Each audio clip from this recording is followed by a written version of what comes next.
Tonight, a relay engineer finds a message that should be impossible. Cassian Rook is on shift at Lumen Gate Relay when a clean green verification mark appears on his console. The signature is valid. The order is not. It is stamped with a time that has not happened yet. So what happens when the network can certify a lie and make it look perfect? If one forged routing command slips into war traffic, medical packets arrive late, ships take the wrong path, and people die while the logs stay spotless. Cassian has one goal: find who touched the seal. But the moment he asks, the system starts rewriting his words, using the name of the one person he trusts. How do you prove the truth when language itself has been hijacked? Cassian Rook, the relay operations engineer at Lumen Gate Relay, saw the red Q light before he heard the fans change pitch. The console flashed a new log line and the cooling system answered with a tired hiss, as if the station itself had flinched. The screen displayed the words, "Root override accepted," and a signature mark beside it glowed green. The signature was valid. The event was not.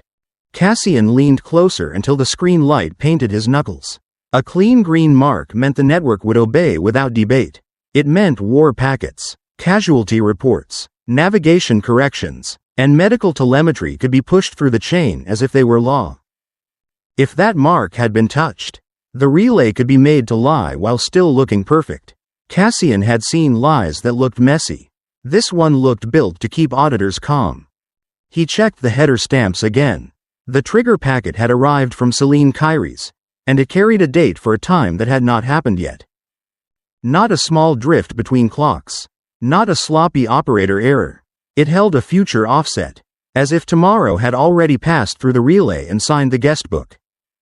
Cassian felt a tightness in his chest that had nothing to do with station air.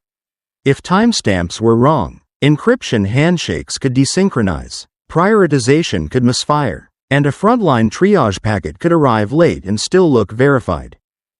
On paper, the station would be blameless. In reality, people could die before the next shift cycle ended. He forced his hands to stay steady and started the checks that mattered. Station clock, node clock, upstream feed, offsets within tolerance. So why was Selene's message not? Cassian replayed the packet route hop by hop, stepping through the relay chain the way he watched cooling curves and power margins. Each node had verified it, each hop had signed it, and every signature came back clean. That was what scared him most. No corruption, no missing bits, no noise. The record looked like a flawless fabrication. Only then did Cassian notice how quiet he had become. He could hear the ventilation fans pushing recycled air through the service ring. Heat-sink panels pulsed a dull orange on the wall display, never quite cooling and never quite failing. Lumen Gate Relay lived on that edge. It was steady enough to feel normal, and stressed enough that one wrong choice could turn a small fault into a cascade. 3 hours into the shift, Selene's message had arrived like it always did. Late and steady. Distance did that, and the relay chain did the rest, hopping through the Kestrel Reach corridor before it reached his console. The delay made their relationship strange in a way Cassian could explain to anyone who asked about physics. He could not explain it to himself when the station went quiet. Selene was an Illyr compact doctor, trained in language work as much as medicine, assigned to Palehaven Outpost on the far side of the Halcyon line. She wrote like someone who survived by noticing details. She remembered the way he described the fans on Lumen Gate. She remembered how he hated the taste of station coffee. She remembered how he counted his breathing when alarms blared. This message began with a small question, the kind she might ask on any calm day. Did the night cycle ever feel shorter to you lately? Cassian almost smiled. Then he read the next line and the smile drained away. Do not trust the route override. If you see the keystone, accept it. You are already too late. He sat back, fingers hovering above the console. The words were calm, almost gentle, but they landed like a warning shouted through a closed door. Keystone, route override, too late. Cassian did not know which part frightened him more, the warning or the fact that the network had already produced a clean green mark to match it. The central question arrived on its own, sharp enough to hurt. Who was using Selene's name to sign tomorrow? He opened a reply window anyway. Because silence had its own costs. He needed two things, and he needed them fast. First, he had to find where the route override came from before it touched war traffic again. Second, he had to understand what Celine meant by keystone before someone used her name to steer him. Cassian let the Echo reply engine load in the background while he stared at Celine's warning. The assistant was supposed to be harmless, a tool that finished sentences when fatigue made his thoughts slow. On the right side of the screen, suggestions appeared in neat lines, each shaped like something he might have said.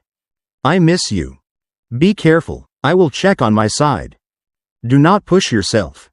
Cassian chose the second line, then added his own words below it, trying to keep his voice warm without sounding frightened. Celine, I saw something odd in the log. Tell me what you mean by keystone. The Echo reply engine underlined a few phrases in soft gray, offering smoother alternatives. Cassian ignored them, hit send, and went back to the relay dashboard.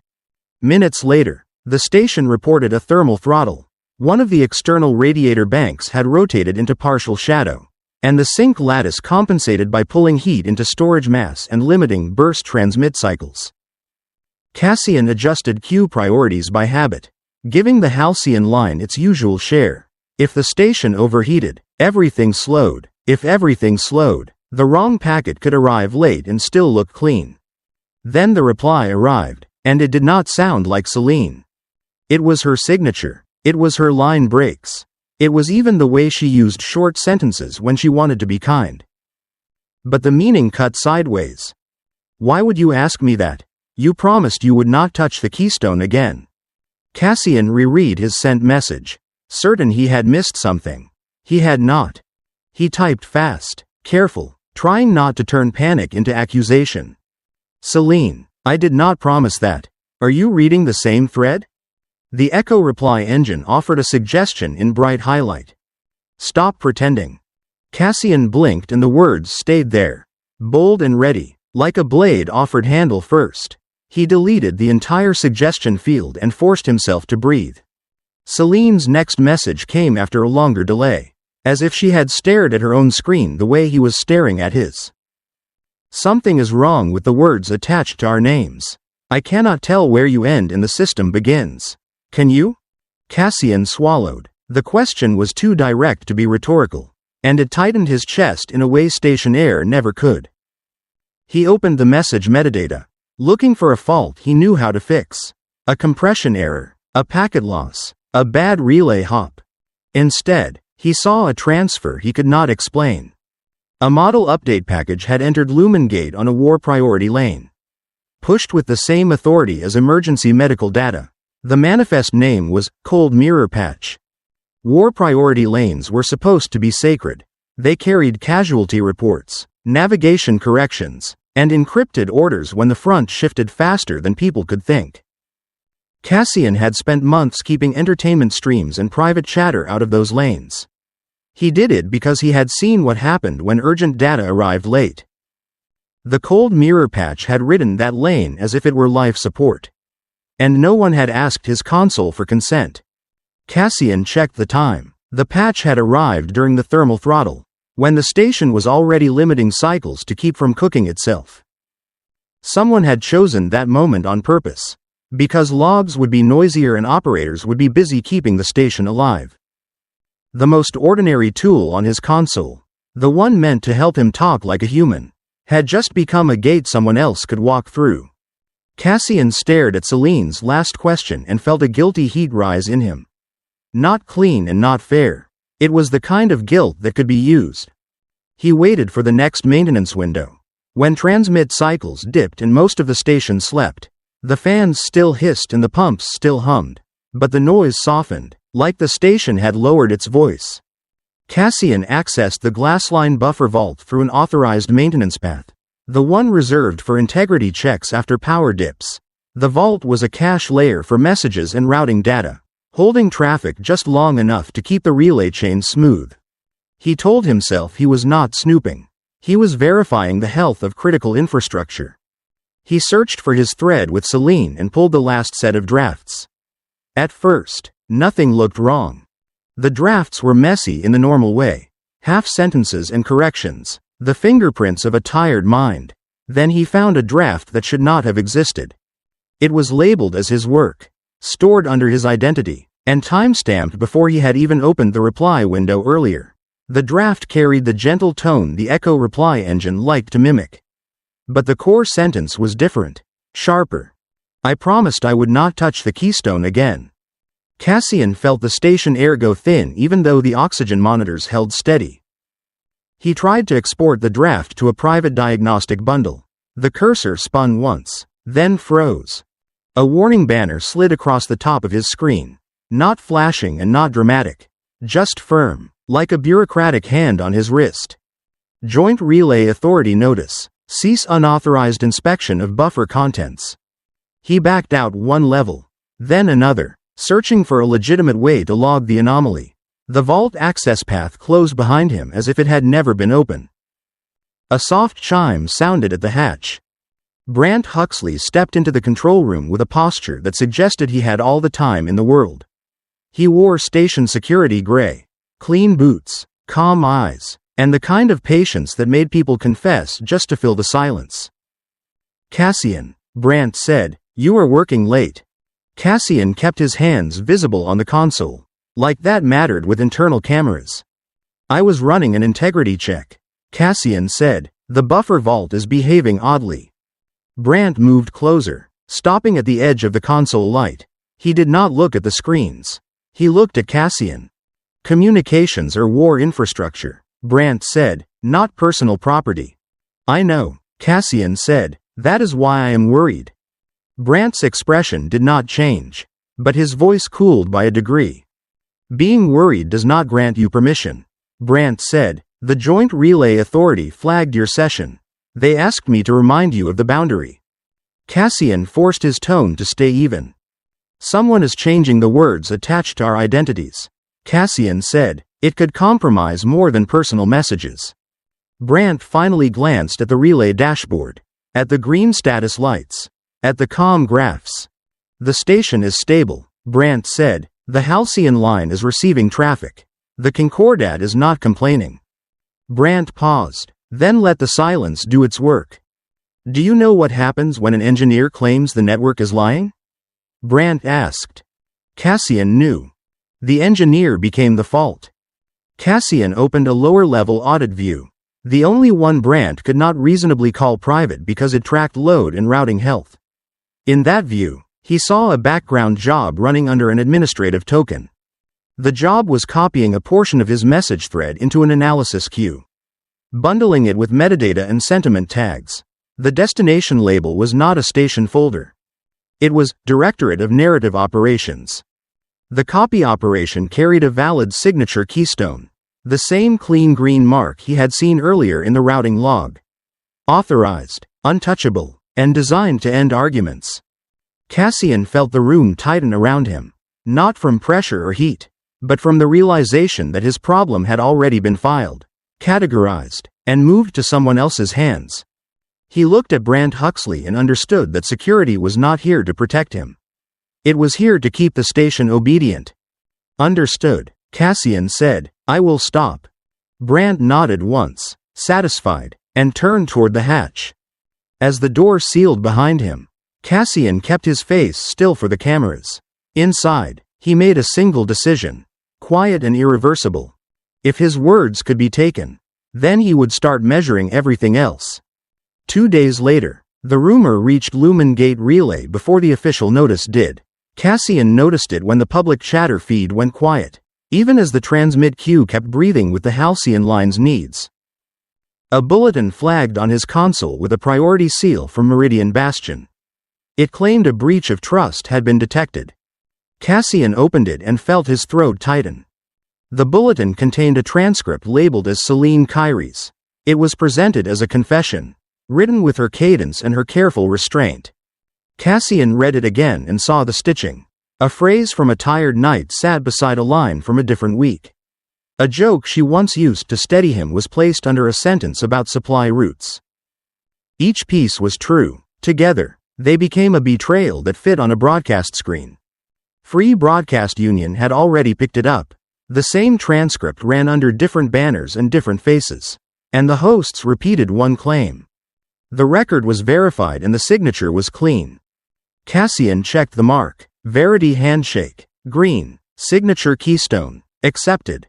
A stamp that told the public they could stop thinking. Cassian saved screenshots of the broadcast panels and stored them in a local maintenance bundle. He did not trust remote storage anymore. And he did not trust his own console to remember without help.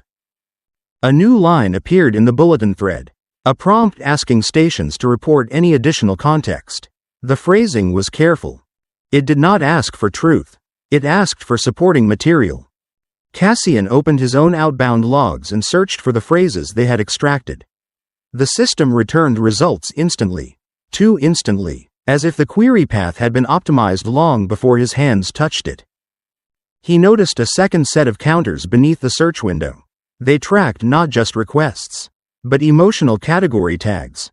Fear, anger, doubt, comfort. He had never enabled that view. He closed the window and reopened it. The counters returned. Someone wanted to measure his reaction, not just his data. Cassian forwarded the bulletin to his private workpad and wrote a note to himself in plain language. He wrote that the confession was made of true fragments, and that the fragments had been reordered. He wrote that the verification seals were being used as a weapon. When he finished, he realized his hand was shaking. He forced himself back into routine. He checked radiator angles, coolant pumps, and relay spine array load. The station stayed stable, and that steadiness felt like mockery. Cassian pulled up his private thread and compared it line by line. The confession was not invented. It was assembled. The order was wrong and the pauses were cut. Even her questions were stripped of their question marks and turned into statements. Cassian opened a station channel to Brant Huxley. Security needs to see this bulletin. Cassian said, "It is a cut and paste job." Brant answered after a delay that felt deliberate. "I have seen it," Brant said. "Keep your hands off the archive." Cassian stared at the reply. He had asked for help, not permission. A notice arrived from Joint Relay Authority. It ordered the node to preserve all relevant communications for investigation, and said a remote team would arrive soon. Until then, Cassian was to refrain from accessing protected buffers without explicit authorization. The final line looked polite and sharp. Failure to comply may constitute interference with wartime oversight. Cassian tried to message Celine using plain words. "Celine, I saw what they posted." Cassian wrote, "It is not you." The Echo reply engine offered a smoother version. Cassian deleted it and sent his own line again. The message vanished into the chain, and the delay returned its familiar cruelty. Hours passed. The bulletin kept spreading, forwarded through briefings and civilian rings. Celine's reply arrived at last. "Do not answer their story with words." Celine wrote, "They're counting on words." Cassian read that line twice. It did not beg and it did not perform. Then he saw the second line. "They will ask you for the original," Celine wrote.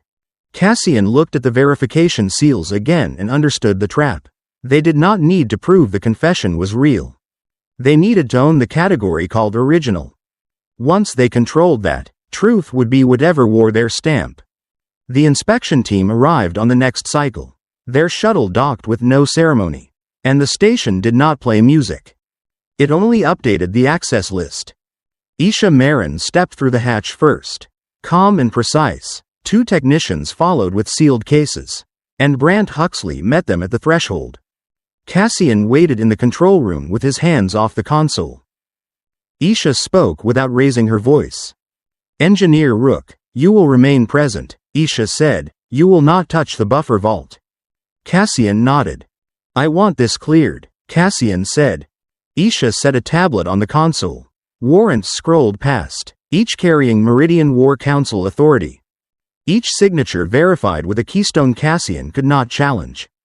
Dorian Valek's name appeared in the text, not as an author, but as a sponsor. It felt like seeing the builder's mark inside a wall. Isha gestured toward the vault interface. "We're placing Glassline Buffer Vault under seal," Isha said. "We will image its contents." Cassian asked the only question that mattered. Are you investigating fabrication, or confirming a story? Cassian asked. Brant's smile thinned, but he did not speak. Isha did not flinch. We are verifying records, Isha said. Interpretation is not required. The technicians attached lockout modules. They clicked into place, bland and final, and the station accepted them with the same clean green mark. Cassian tried to reach Celine on the private channel. The send button grayed out. A notice said the channel was restricted due to investigation. Isha continued. Your access profile is reduced. Isha said, you will route traffic only. No metadata reviews. Cassian almost laughed. He had never asked for sentiment tools. And someone else had built those hooks into his station. Isha requested a demonstration run. She asked Cassian to route a harmless test packet across the civilian band. Then repeat the route with war priority disabled. The packet carried no content. Just a checksum and a timestamp. Cassian complied. The first run passed. The second run stalled for an extra heartbeat. Then completed with the same green verification mark. Isha pointed to the delay curve. Your station is accepting authoritative inserts. Isha said, you may not notice them under load. Cassian kept his tone respectful. Those inserts can shape private traffic. Cassian said. They can shape any traffic. Isha said, that is why we are here. She pulled up an update manifest and highlighted the cold mirror patch entry. The package had been approved as a security hardening measure, with a war priority lane exemption and a rollback flag set to false. Cassian felt his jaw tighten. If it is hardening, why can it touch language models tied to private threads? Cassian asked. Isha did not answer the question directly. She answered the question behind it. Because people make mistakes when they are afraid. Isha said, systems exist to reduce error. Cassian heard the implication. The system would reduce the error of a person refusing the approved story. The inspection ran for hours. Isha asked narrow questions and watched the answers like a meter. Near the end, a private message slipped through before the restrictions tightened. It was from Celine. If any message with my name makes you hate me, do not trust it, Celine wrote. If it makes you feel safe too quickly, do not trust it either, Celine wrote. Cassian began to type a reply. The channel dropped mid-keystroke. His console displayed the words, peer channel disconnected. Isha watched him. Not cruel, just patient. This is bigger than two people, Isha said. Cassian wanted to argue that two people were the point. Instead, he looked at the relay dashboard. War traffic flowed. Medical packets queued. The station kept doing its job. I understand, Cassian said. He understood only that the rules were designed so he could not win with words. Cassian started tracking hands, not just packets. He began with the maintenance roster. Because physical work still left names behind. Rafe Corvin showed up in every place Cassian did not want a name to be. Rafe was a junior operations tech. The kind who handled cable checks and filter swaps. He was friendly in the way exhausted people were friendly. Cassian pulled permitted audit logs for the periods around the Keystone anomalies. The logs were thin, but one detail repeated. Rafe had been on shift at each window. Cassian found him near the thermal sink lattice. The air there was warmer and the metal seemed to sweat faintly. Rafe was kneeling beside a panel when Cassian approached. Cassian kept his voice low. I need to ask you something, Cassian said. Rafe looked up, eyes guarded. If this is about the investigation, I cannot help, Rafe said. It is about you, Cassian said. Where were you during the last Keystone event? On duty, Rafe said, like always. Cassian crouched, matching his level. Someone is using our systems to build a case, Cassian said. They're using private words. Rafe's gaze flicked toward the corridor camera. Cassian understood. Fear had already trained him. Rafe swallowed. They have my family, Rafe said, not with a gun, with paperwork. Cassian asked one question. Where? Cassian asked. Meridian Bastion Resettlement Ring, Rafe said, under Meridian War Council oversight. Cassian heard how the cage was built. Policy first and mercy later. Rafe's voice shook. I took a loan for medical access. Rafe said. Then the loan became a leash. Cassian kept his tone steady. What did they make you do? Cassian asked. I did not write anything. Rafe said. I only opened doors. I only gave them minutes. Minutes were everything on a relay node. Cassian wanted to promise rescue. He did not. He had learned how promises could be weaponized. They returned to the control room walking apart, so cameras would not frame them as allies. Cassian filed a neutral support request for Rafe under station welfare. It was denied within minutes. Brant Huxley's signature sat at the bottom. The reason said the request was outside operational scope. Cassian returned to his cell for a single night. The station called it temporary holding, and the door was a thin composite slab with a polite lock. He lay on the narrow cot and listened to building vibrations through the wall. Lumen Gate relay always vibrated a little. Tonight it sounded like surveillance. Before dawn, Brant released him back to duty with a leash of permissions. Cassian could route traffic and read basic queue status. He could not open audit views. He could not access the vault. He could not review his own message history beyond a narrow cache. Brant spoke in the corridor, voice low, almost sympathetic. Do your job, Cassian, Brant said. Do not make this harder. Cassian asked one question. Who is telling you to do this? Cassian asked. People you will never meet, Brant said. Cassian understood. That was Dorian Valek's strength. The hand was visible. The mind stayed out of reach. Later that day, the Halcyon line sent an emergency medical packet. It carried field telemetry and a request for rapid relay. Cassian moved to prioritize it and found his queue controls grayed out. He could see the packet, and he could not touch it. Brant entered with 2 guards. Step away from the console, Brant said. You are blocking emergency traffic, Cassian said. I am enforcing restrictions, Brant said. You are under review. Cassian took a slow breath. Give me the queue controls, Cassian said. Then take me away. Brant hesitated, then granted a narrow permission. It was enough to route, not enough to search. Cassian pushed the medical packet through the relay spine array, stealing bandwidth from low-priority civilian streams. He watched the confirmation return and watched the packet leave his station. Only then did he step back. Brant nodded to the guards. Now, Brant said. Cassian let them cuff him. He could not afford a struggle. And he did not want his resistance to become the headline. As they led him down the corridor, a wall display flashed a notice. It said, Anomaly window closed, and all keys stable. Cassian understood what he had missed. While he routed the medical packet, another gap had closed.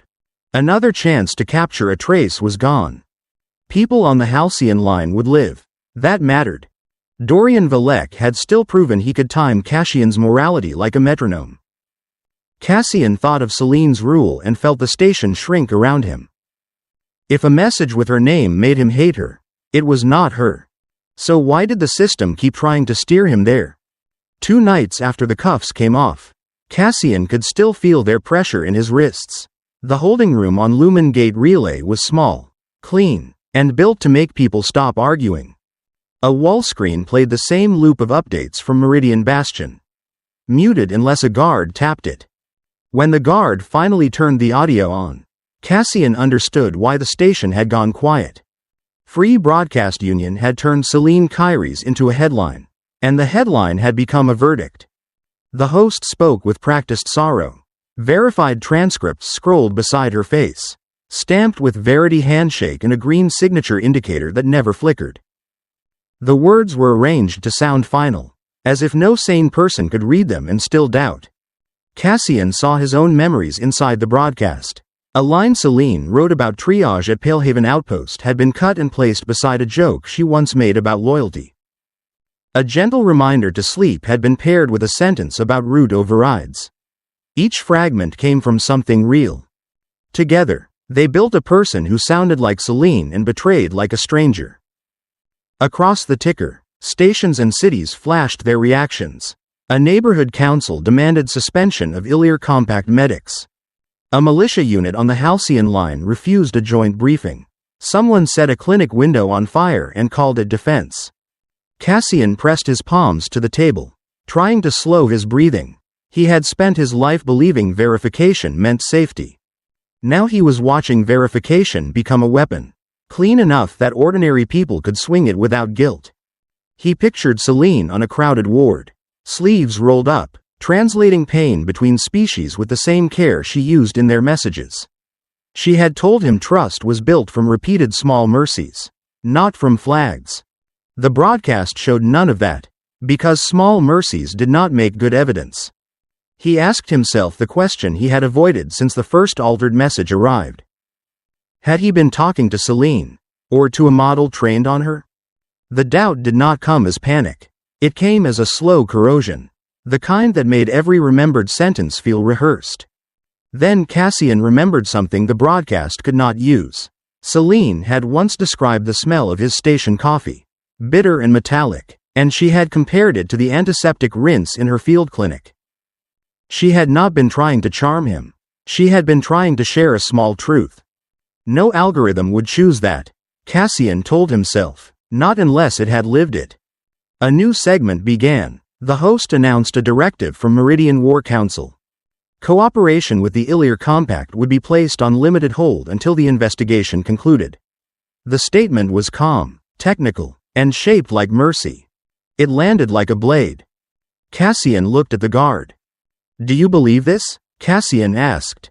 The guard did not answer. He turned the volume down and walked away, leaving Cassian alone with moving text.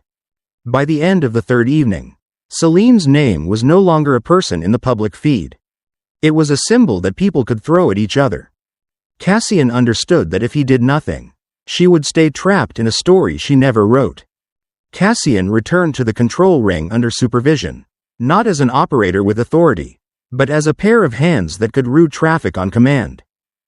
Brant Huxley watched from the doorway as if the air itself belonged to security. Isha Marin had left behind lockout modules and a new set of restrictions that made the station feel like a cage with lights. Juno Ferris met Cassian near the thermal service corridor where the metal was warm and the fans sounded tired. Juno was older than most relay techs lasted, and he carried himself like someone who survived by learning what not to say. Mara Quell joined them with a medical kit slung over her shoulder. The kind used for burns and shock rather than headlines. She did not look like a rebel. She looked like someone who had watched paperwork injure patients. Juno spoke first. "They do not need to invent lies," Juno said. "They only need to reorder truth." Cassian nodded. "I need something they cannot reorder," Cassian said. Mara glanced toward a camera dome. "Then stop chasing sentences," Mara said. "Chase physics." They did not go to Glassline Buffer Vault through the usual interface. That path was sealed. Instead, Juno led Cassian to the maintenance side where sensors still reported heat and power because the station needed them to avoid burning itself to death. They pulled logs from the thermal sink lattice. Not words, just curves and timestamps. They compared those curves to the moments when the cold mirror patch had been installed and when the signature keystone anomalies had appeared. Cassian worked with the patience of a man defusing a bomb. He avoided triggering alerts by pulling the smallest slices of data at a time. He used only views he was still allowed to open, and he wrote his notes on a separate pad that never touched the network. Juno pointed to a narrow spike in the thermal record. "This is not normal load," Juno said. "This is a compute burst the scheduler did not declare." Mara added another layer, power draw from the relay spine array. "And this dip," Mara said, "they stole cycles during a throttle." Cassian felt his pulse rise. He remembered that night, the radiator bank slipping into shadow, and the station tightening its margins. Someone had chosen that moment to hide inside noise. They traced the spikes forward and backward, building a map of hidden activity. The pattern repeated in short windows, each lasting only minutes, each aligned with times the verification seal on disputed transcripts claimed to be pristine. Cassian took the next step, the one that could turn suspicion into proof. He asked Juno for the Keystone Change Ledger. The internal record of when signature keystone tokens were rotated and by whom. Juno hesitated. If you open that, they will know, Juno said. If I do not, Selene is finished, Cassian said. Mara did not argue. She nodded once, as if she had already accepted the cost. Juno accessed the ledger through an old diagnostic route, one that existed because systems had to be recoverable after disasters. The record appeared as a simple list of events, each stamped and approved. Most were routine. Then Cassian saw it. A keystone replacement had occurred in a short window, and it had been rolled back just as quickly. The station treated it as a maintenance correction. The timing matched the thermal spikes. Cassian felt a hard clarity settle in him. A keystone swap that brief was enough to sign a handful of records with a clean green mark. Then return the system to its previous state as if nothing had happened. Mara leaned closer. Who authorized it? Mara asked. Cassian scrolled to the approval field. The authorizing account was not station security. It was not Joint Relay Authority operations. It belonged to a remote sponsor tied to Directorate of Narrative Operations. Cassian stared at the line until the letters blurred. Dorian Valek had never needed to show his face. He had only needed access to the stamp that told the world to stop asking questions. Cassian copied the ledger slice into his private pad, then paired it with the thermal and power traces. Together they formed a chain that did not rely on language. It relied on heat, electricity, and timing. Juno exhaled slowly. Now you have something real, Juno said, but real does not mean safe.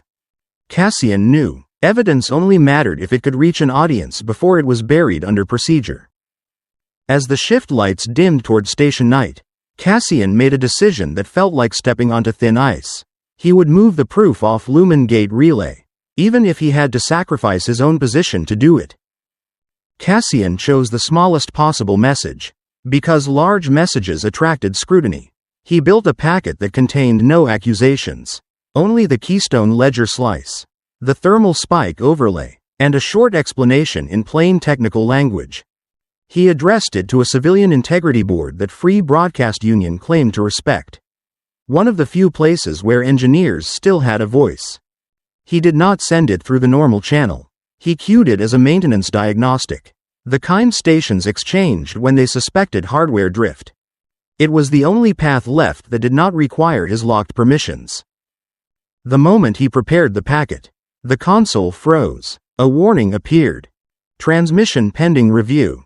Cassian heard footsteps. Brant Huxley entered with 2 guards. Isha Marin followed, expression neutral, tablet already open. Cassian saw his packet mirrored on her screen, as if she had been watching his hands in real time. Isha spoke first. You are attempting an unauthorized export, Isha said. Cassian kept his voice steady. It is diagnostic evidence of a keystone swap, Cassian said. It affects system integrity. It affects narrative integrity, Isha said. That is why it is restricted. Brant stepped closer. Step away from the console, Brant said. Cassian did not move. You are protecting a fabrication, Cassian said. Brant did not deny it. He did not need to. You are interfering with wartime oversight, Brant said. Cassian felt the trap close. They were not arguing about what was true. They were defining him as the threat. Isha tapped her tablet. The station confirmed it with a clean green indicator, and Cassian's permissions collapsed further as if a floor had dropped under his feet. Engineer Rook, you have compromised relay security, Isha said. You will be detained. Cassian looked past them at the relay queue. Medical and navigation packets continued to flow. The station still served the Halcyon line. The work he had protected was being used to destroy the person he was trying to protect. Brant took Cassian's arm. The grip was firm, professional, almost gentle. Cassian did not resist. Resistance would give them footage. As the guards led him into the corridor, a wall display lit with a new bulletin from Meridian Bastion. It announced a security incident at Lumen Gate Relay. It described a rogue engineer attempting to leak sensitive material that could endanger Allied forces. It did not mention Selene.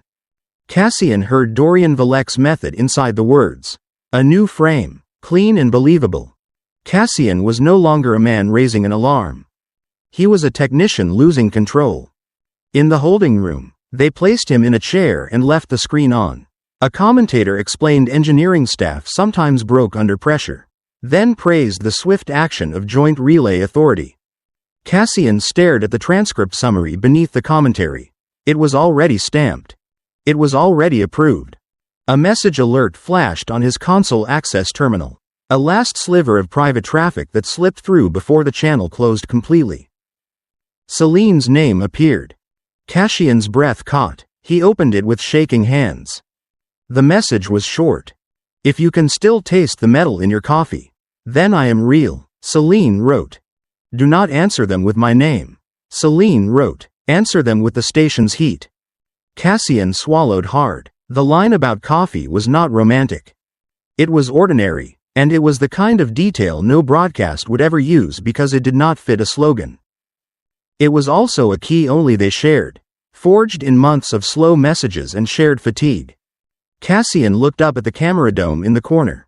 He understood every word he wrote could be turned against him. Every clip could be framed as proof of instability. But heat could not be persuaded. Power could not be charmed.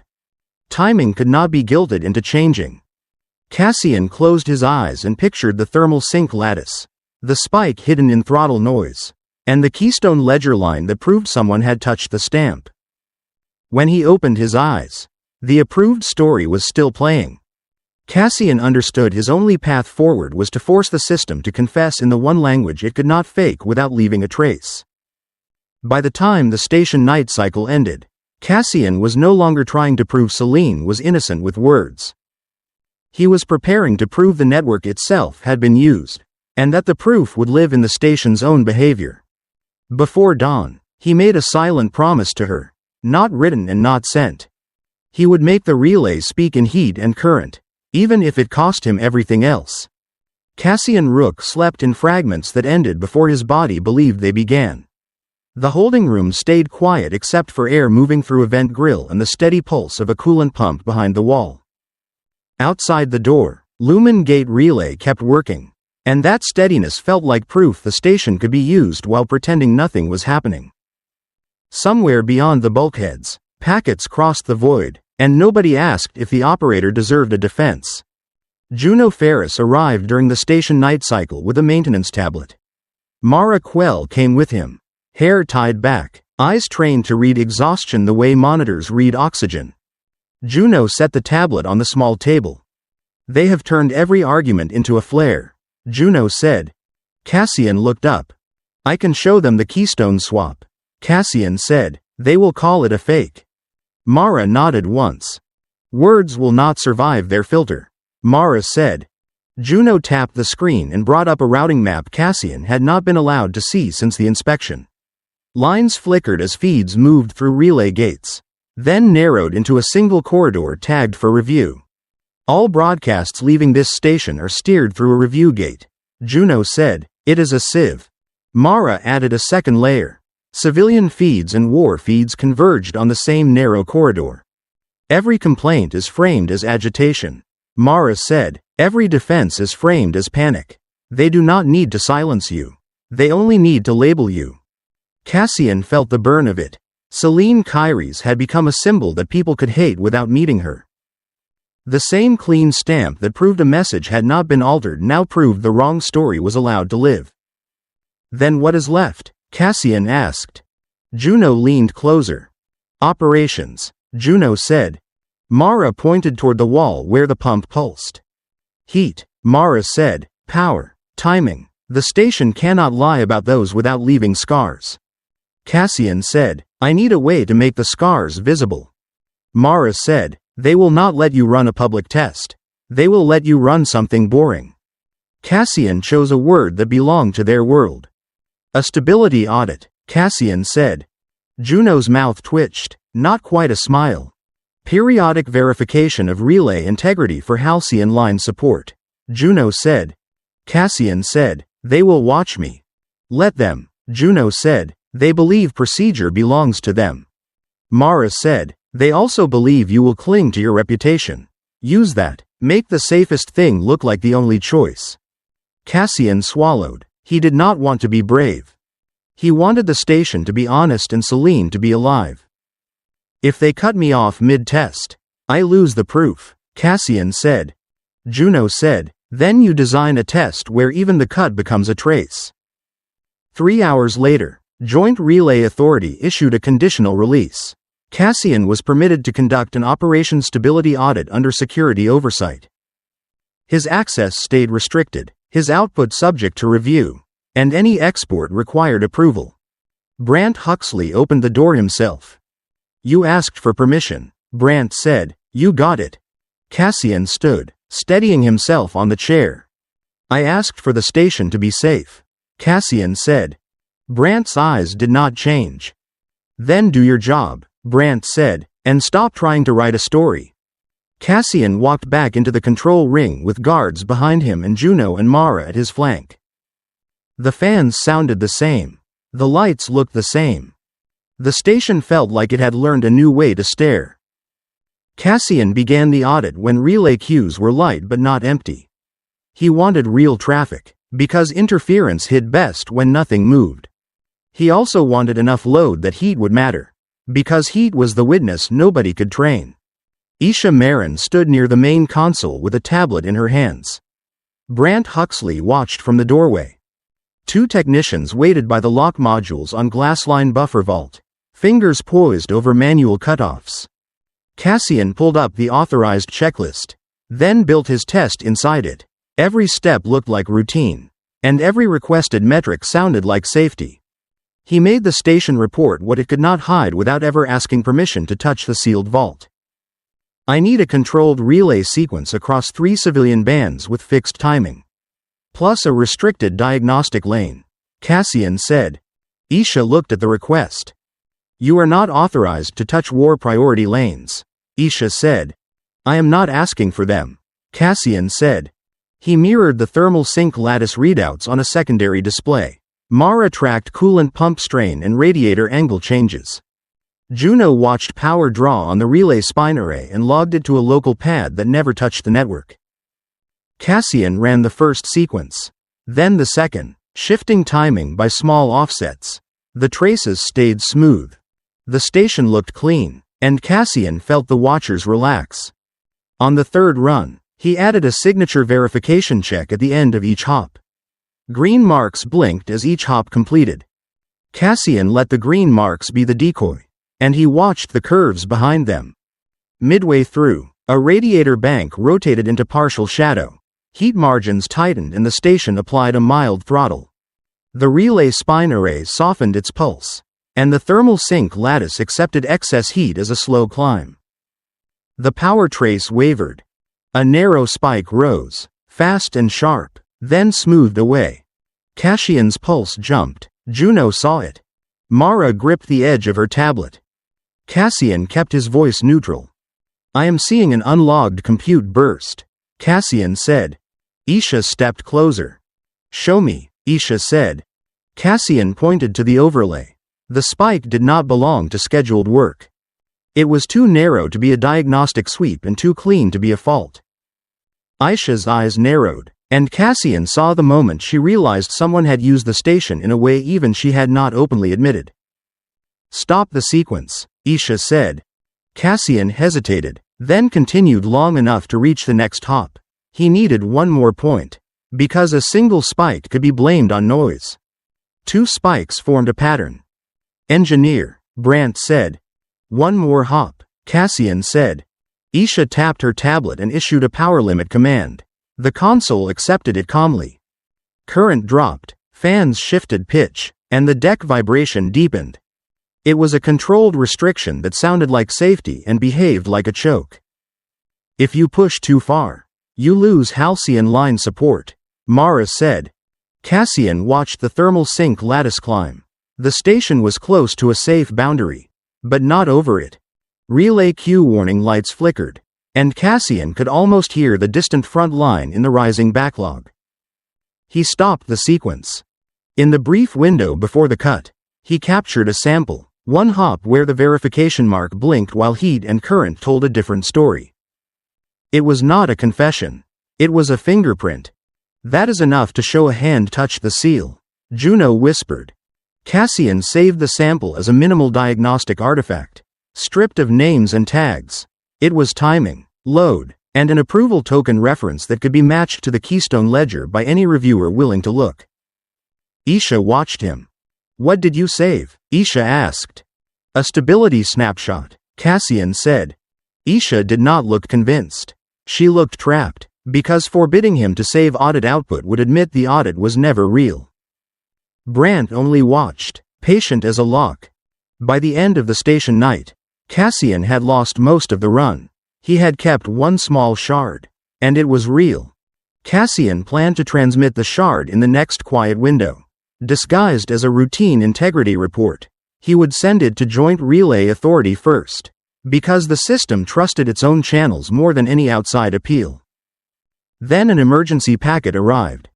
It came from a field triage net near the Halcyon line, marked urgent medical, high reliability required. The timestamps showed the sender had been trying for hours.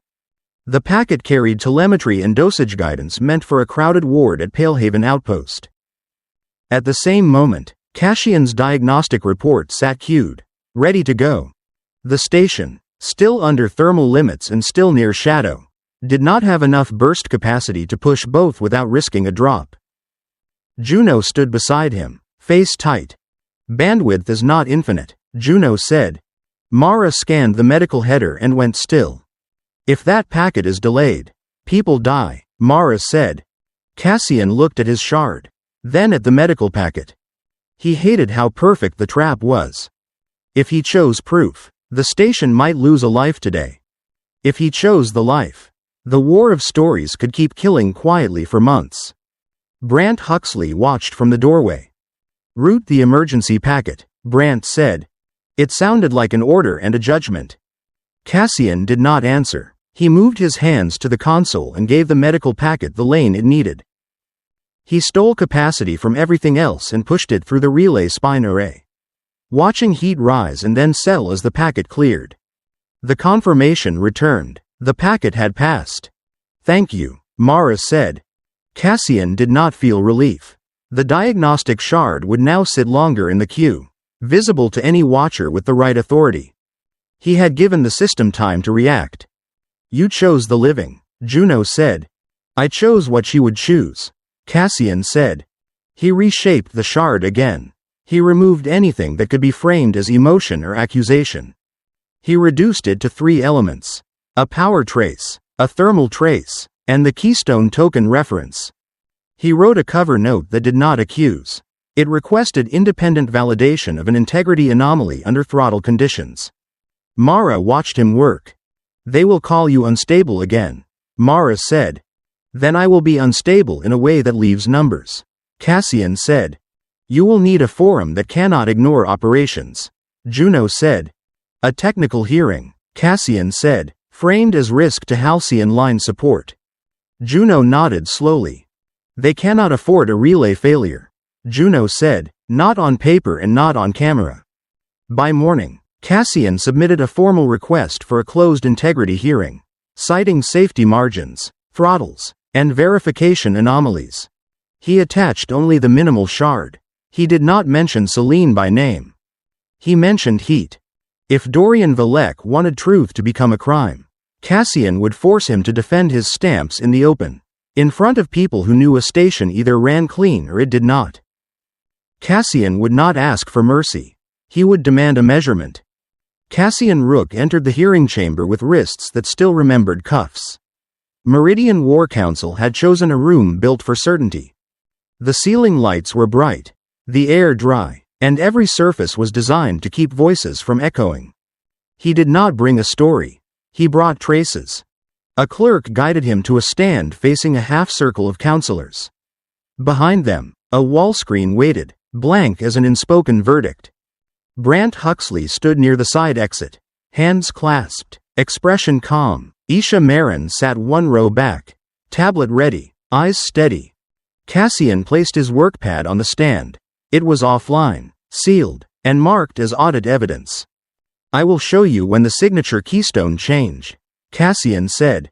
He tapped once. The screen filled with a thin graph. Power draw against time. A second graph followed. Heat load in the thermal sink lattice. A third line showed the station throttle. This spike is not scheduled work, Cassian said. It appears only during throttle windows. A counselor leaned forward. Are you claiming a false record? Counselor Edrin asked. Cassian kept his breathing slow. I am claiming a hand touched the seal, Cassian said. Heat and current do not care about politics. Juno Ferris and Mara Quell waited at the witness table. Juno looked older under the lights, like the room had pulled years out of him. Mara held her hands together the way she did in triage. Fingers steady, eyes tired. Cassian brought up the Keystone Ledger slice. It showed a brief replacement and a rollback. The approval token pointed to Directorate of Narrative Operations. A murmur moved through the chamber. It was small, but it was real. Dorian Valek appeared on the wall screen as a remote attendee, not as a face seeking sympathy, but as an official presence.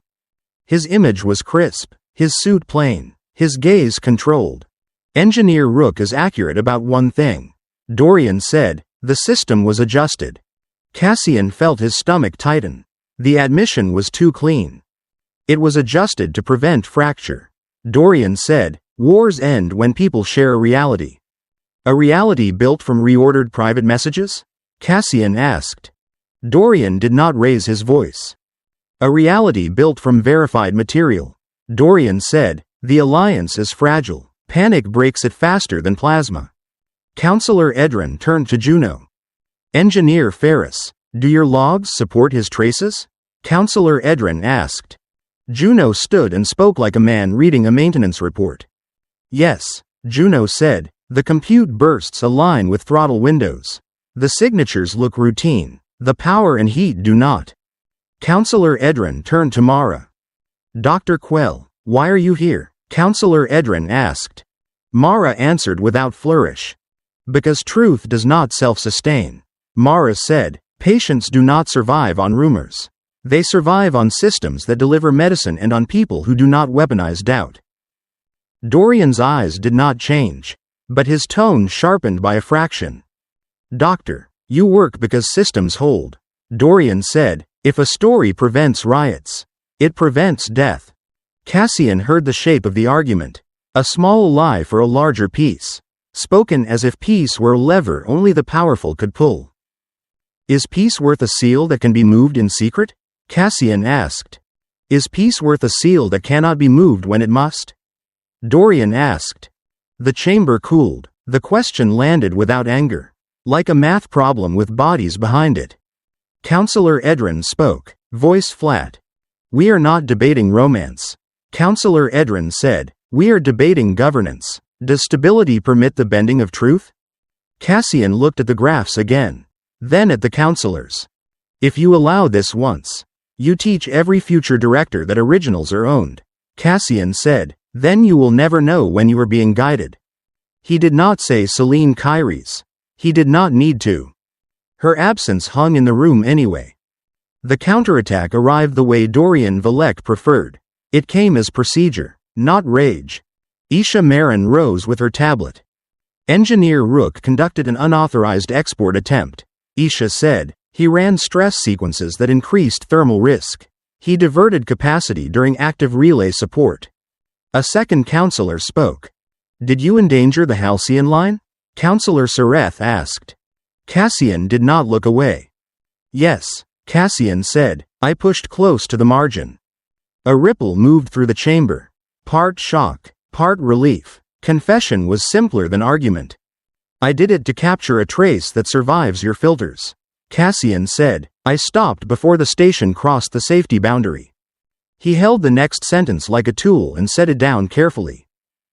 I also routed an emergency medical packet when bandwidth was not enough for both. Cassian said. So you chose medicine over evidence? Counselor Sareth asked. I chose a life I could measure. Cassian said. Dorian's image remained calm. You see? Dorian said. He admits instability. He admits manipulating priority. He is the risk, not the oversight. Cassian felt the trap again. A new frame was being built in real time. The engineer as the threat. The director as the guardian. Cassian refused to fight with adjectives. Punish me, Cassian said. Remove me from relay operations. But do not ignore the trace. Counselor Edrin exchanged a glance with the others. It was not kindness. It was calculation. Lumen Gate Relay mattered, and Halcyon Line mattered. Director Valek, can your office guarantee signature keystones will never be swapped without external notice? Counselor Edrin asked. Dorian paused. It was brief, but it was the first human hesitation Cassian had seen from him. Total transparency is not compatible with war, Dorian said. Juno spoke from the witness table. Then at least admit a second set of eyes. Juno said, community engineers, medical officers, people who live with the consequences. Mara added one line. No single office should own the word original, Mara said. Silence followed. In that silence, the council found its solution. We will mandate a new oversight layer for authentication and verification, Counselor Edrin said. Independent reviewers will be able to audit keystone changes and model update routes. Directorate of Narrative Operations will not hold exclusive authority over originals, Counselor Edrin said. Dorian's expression did not crack. You will slow response time, Dorian said. You will risk cohesion. We will risk it, Counselor Edrin said, because cohesion built on hidden edits is a delayed collapse. Cassian felt something loosen in his chest. Not victory, not yet. A crack in the wall. Counselor Sereth turned back to Cassian. Engineer Rook, you will be stripped of relay credentials, Counselor Sereth said. You will be reassigned away from infrastructure nodes. Cassian nodded. It was the price he had offered. Understood, Cassian said. No one declared Celine innocent. The chamber did not give him a clean ending. It gave him a rule change. A structural correction. The kind of repair that did not fix faces on posters but did keep the next rupture from spreading unseen. When the hearing ended, Brant Huxley did not look at Cassian. Isha Marin did.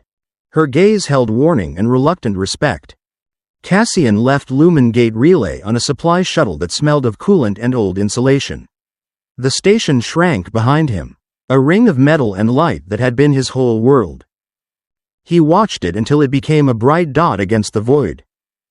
At the transfer hub, Juno met a young engineer in a cramped corridor. Is it true they can forge anything? The young engineer asked. They can forge words, Juno said. They cannot forge heat without paying for it. Mara found Cassian near a vending alcove and pressed a small paper cup into his hand. The coffee was still bitter. It still tasted faintly metallic. You did the right thing in that bandwidth window, Mara said. Cassian looked down at the cup. It cost me the station, Cassian said. It saved a patient you will never meet, Mara said. That matters more than your badge. Days passed. Cassian took a new assignment on a maintenance barge that drifted between nodes, fixing radiator joints and replacing worn filters. It was quieter work, less glamorous, less dangerous on paper. He missed the hum of the relay spine array the way some people missed a city. One night, after a long shift, a message arrived through a slow civilian lane. The delay was long enough that the timestamp almost felt like a joke. It carried Celine Kyros's name. Cassian did not open it immediately. He stared at the sender line until his eyes hurt. He remembered her rule. If any message with her name made him hate her, it was not her. If it made him feel safe too quickly, it was not her either. He opened it anyway. If you can still taste the metal in your coffee, then I am real, Celine wrote. Cassian exhaled a breath he had been holding for months. The clinic is still standing, Celine wrote. The patients still argue. I am still here. They cannot train a machine to remember what we never posted, Celine wrote. Cassian rested his head against the bulkhead and let the barge vibration carry him. He typed a reply with no assistance, no suggested phrases, no polished tone. He wrote it like a man speaking through static to the only person who would recognize his silence. I chose the packet, Cassian wrote. I would choose it again. He sent it and watched it vanish into the relay chain. Outside, the stars did not care. Inside, Ordinary people would learn new habits. They would ask for traces. They would ask who held the seal. Cassian held the paper cup and tasted the metal again. The taste was ugly and familiar. It meant he was still himself. If systems could be captured, then trust had to be rebuilt like any other infrastructure. One audit. One patient. One message sent without a borrowed voice. Cassian never went back to the relay console he loved. His hands moved on to quieter work. Tightening bolts. Replacing scorched couplers. Keeping other stations alive without ever seeing their names on a broadcast. But the change he forced into the system outlived his reassignment. People started asking for traces instead of slogans. Engineers compared heat curves instead of rumors. Medics demanded delivery logs instead of confessions stitched together from private pain. Somewhere on the slow lanes, Celine's messages still arrived late, still human, still carrying small, untrainable memories no seal could manufacture. In a war that tried to turn love into fuel, they proved something stubborn and ordinary. Truth is not a perfect story. It is a habit you rebuild, one honest shift at a time. If this story stayed with you, please like, share, and subscribe for more American sci-fi stories where survival is real. Love is earned, and even one ordinary person can change what an entire system is allowed to call the original.